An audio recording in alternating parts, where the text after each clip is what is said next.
দর্শক, এবার দেশের আরও কিছু টুকরো খবর নিয়ে থাকছে দীপ্ত সংবাদের নিয়মিত আয়োজন সংবাদ সংক্ষেপ।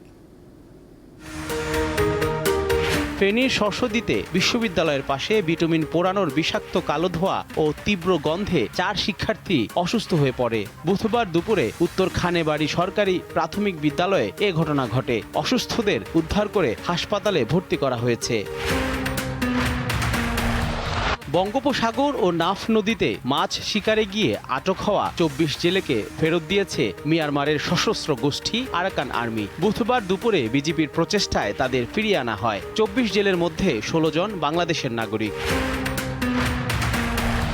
নেত্রকোনার কলমাকান্দা উপজেলা সীমান্তে মাদক বিরোধী বিশেষ অভিযান চালিয়ে মালিকবিহীন অবস্থায় 83 বোতল ভারতীয় মদ জব্দ করা হয়েছে। মঙ্গলবার গভীর রাতে অভিযান পরিচালনা করে এসব উদ্ধার করে বিজিবি।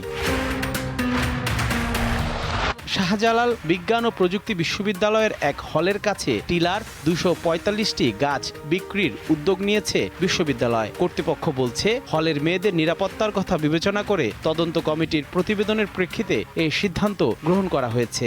এতে হলের শিক্ষার্থীদেরও সম্মতি রয়েছে। জহিরুল মোহসান, দীপ্ত বার্তা কক্ষ।